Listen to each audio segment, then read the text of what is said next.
Welcome to the Vineet Loya Show. The goal of this podcast is to share the knowledge and wisdom I accumulated from various sources, such as listening to amazing podcasts, or watching creative videos, TV shows, and movies, or reading insightful books, or having meaningful conversation with people in real life. I hope you enjoyed this episode as much as I did while creating it.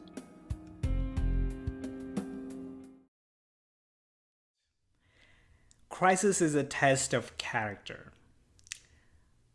During any sort of crisis, you can actually see how you react to that crisis, and that kind of display what kind of characteristic you have in your life. And again, depending on the circumstances, depending on the intensity of crisis, you may react in a very different way. For an example, if you're going through a personal crisis, you might react in a different way than how you're reacting to this ongoing crisis in the world. But at the same time, we tend to pay more attention to the crises which are more personal than the crises which are already out there, which the world is facing in day-to-day life. So, if not for this quarantine, I bet like most of us wouldn't even have paid attention to the lack of medical research to take care of different viruses. And likewise, even in our personal life, or even in your life right now, most of us are tuned out from the global crisis of climate change. So it's very, very interesting to see that, this personal crisis bringing up all of these different emotions and different ways how people are reacting to this crisis. And I feel that crisis typically has two ways of reaction. Either you're going to be panicked or you would be calmed. And we can dissect each of them. Like, for an example, if you're panicked because of the crisis, then that means that you have lack of preparation, and it could be leading to something like panic buying things, or you may put yourself into a more stressful situation because of the whole panic altogether. So, or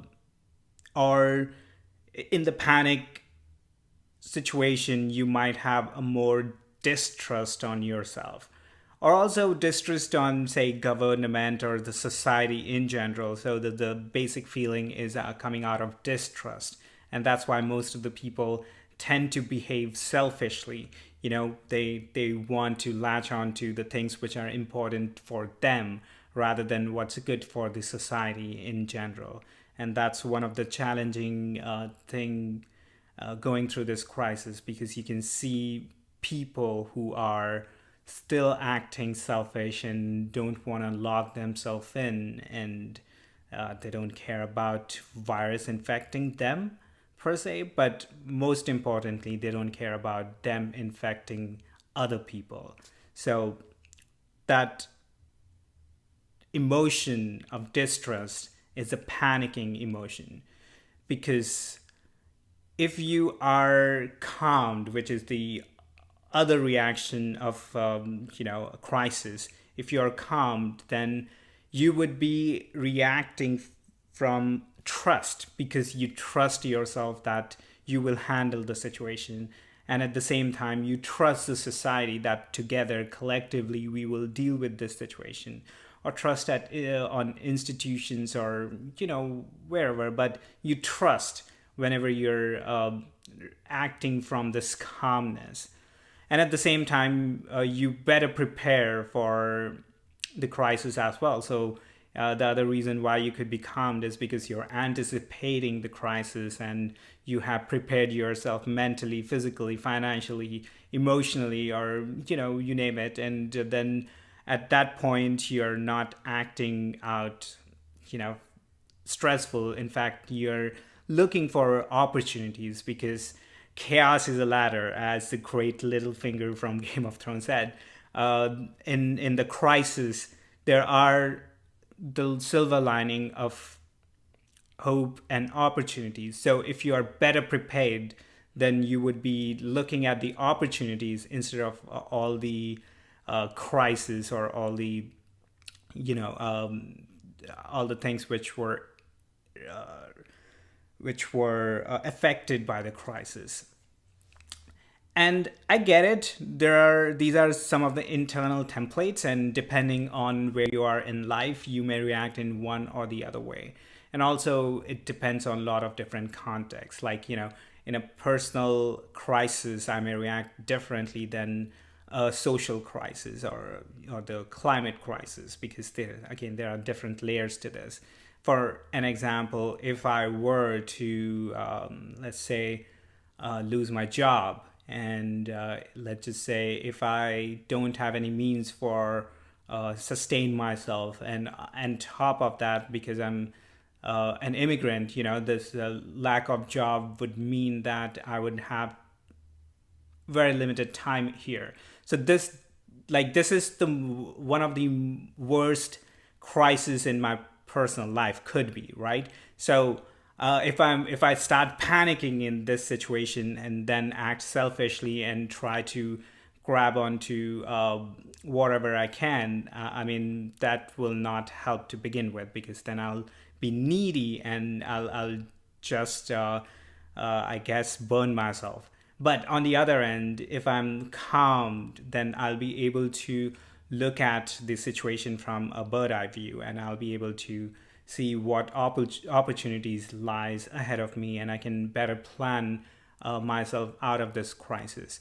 So that's a personal crisis, But at the same time, if it goes to, and if I give an example of, say, global crisis, such as climate crisis, then if we start panicking about every single thing, like, the oceans are dirty, the rivers are dirty, the air is polluted, and so many other things to panic about. But if we start panicking about all of that, we'll be mostly acting as vicious, and that's what you've seen, like this hardcore extremist, and this goes for any kind of extremist, where they turn into vicious because they feel that if you're not supporting for, say, their idea of sustainability, then you're mean, you're not a human, or whatever that may be. But on the other end, if we are calmful and look at the climate crisis, by going through the data and knowing that it's real, then we'll be able to make more informed choices. We'll be able to make changes within our lives, as well as drive the changes at the global level by implementing the policies which will reduce the carbon footprint as a whole, And the other way is that the nature take care of itself, because if you have been paying attention to the news, because of this lockdown across the globe, a lot of pollution have come down, or pollution in general has come down, and nature is taking over. People are seeing views of the mountains which they haven't seen in decades. They are noticing that the rivers are cleaning themselves out, which still is relatively slower than what we could do by using technology and whatnot. So in any situation, you would either, or in any crisis for that matter, you would be either panicked or you would be either calm. And panic would never bring any drastic change, as well as or positive change overall to the crisis, whereas calmful state would drive a lot of beneficial changes altogether. Then the next question is, if you're already in a panic state, how would you move yourself into the calmful state?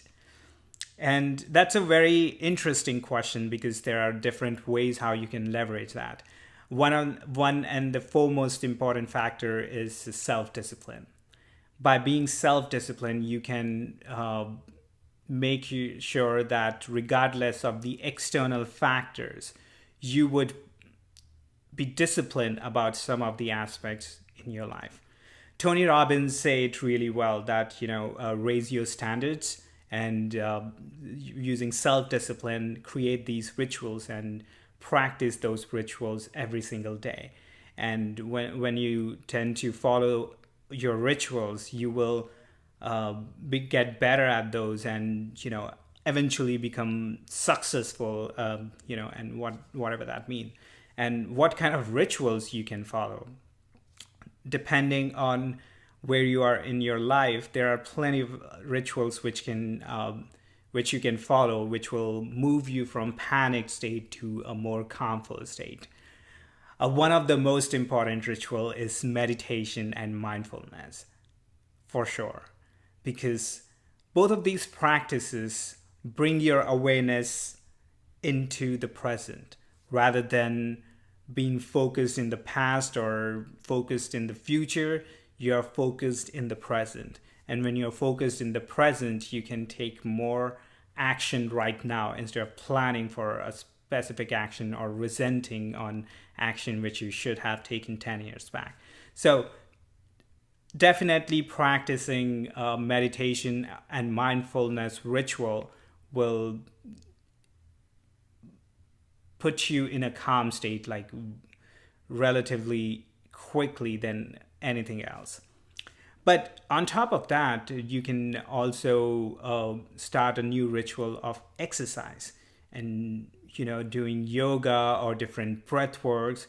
That will be one of the best way to change your or shift your emotions temporarily, at least, because there is this another saying that emotions is tied up with motion, and when you start moving yourself, your emotion as well shift within you.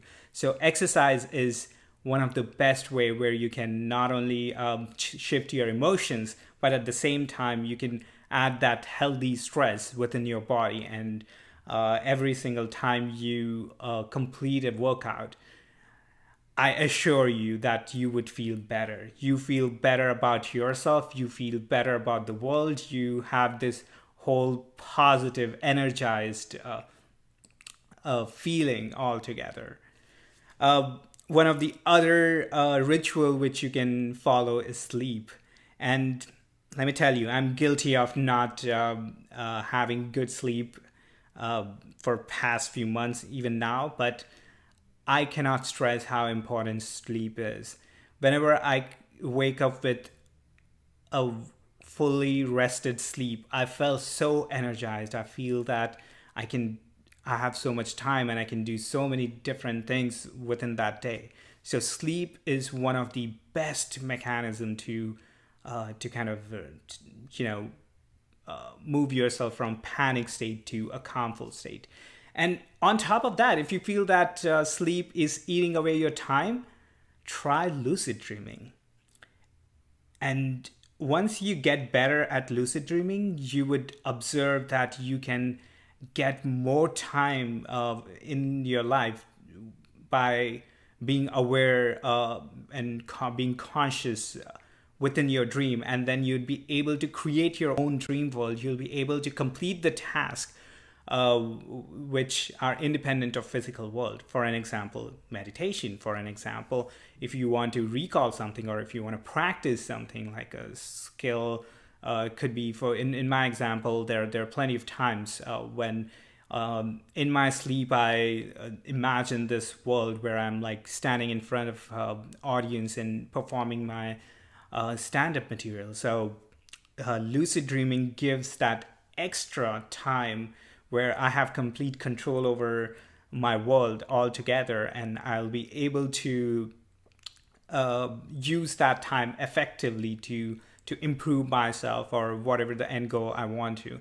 And don't take it from me, because a lot of eminent personalities, including from what I heard, like Einstein and some of the other physicists, lucid dream all the time, or at least, or also imagine or visualize when they are on walk or just stretching around. Because when you're in this calmful state of mind, the ideas flow through you, the creativeness flow through you, and you'll be able to see things from a different point of view altogether. which the physical world might be able to, constrain because of physical laws. Uh, and one of the most important factor is what you feed. And when I say feed, I mean both in terms of what you feed as a food and what you feed as information. Because we are living in a world where both of these are, uh, in some sense, diluted and infected with crappy fast food and misinformation. So it's very, very, very important to kind of control what you feed. And if, one of the best way to do that is to create your own, say, uh, list of things you would be eating when it comes to feeding yourself with food. If you cut down sugar and if you cut down heavy carb food, that itself will drastically change the energy within your body, and you'll be able to leverage or use that energy uh, to fulfill different tasks. And on the other side of the feeding, which is the information, which is more important than ever, because back in the day, the traditional media in terms of newspapers or news channels used to control the flow of information and what you could absorb.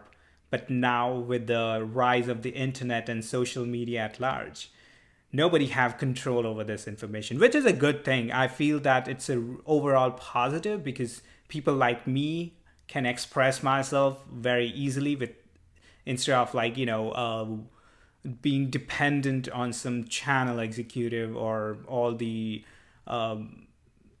hierarchy within, a corporation. I can just freely and openly share my opinion and thoughts. And overall, it's a very good thing. However, with the flow of this information, there is a lot of misinformation. So it becomes very important how you filter out those misinformation. And one of the best way you can do that is by first listing out who are the reliable sources within your life. And trust me, those reliable sources may have disagreement with, you know, majority of the people, and that's fine. The reliable source which are acting from, say, humane, from love and from trust, all the good qualities which you want to cultivate within your life, those reliable sources would be able to give you a better information. And whatever that information may be, it could be a political information, it could be a religious information, it could be socio-economic information, it could be, self-improvement information, you name it. And that reliable source would be a best way to start, and then you can build onto that, build more reliable sources. Or one of the best approaches to read a book, because with that passive information absorption, you would be able to add your own perspective on the things which author have listed there, instead of someone feeding it to you. And that way you'll be able to say, at sometimes counter argue with the points in the book. And even better, if you write a journal, then you can write about it. And that would be one of the other ritual, how you use your information, the feed of information altogether. So these are the 5 rituals, or I would definitely encourage everyone to follow.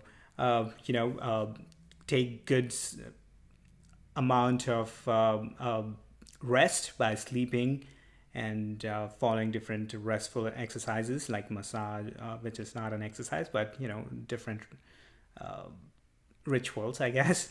The next one would be to focus on exercise, how you're moving your body, how you're gonna add that good stress within your life, and make your body better altogether, and make your mind more focused. The third would be meditation and mindfulness, which will draw your focus into the present, and you would be able to calm yourself down in a better way. The fourth would be what you feed yourself in terms of food and in terms of information. And the fifth would be how you express yourself in terms of journaling and say other media like social media. And one of the other factor which can transform you from panicked mode to a calmful mode is to have a good support system around you.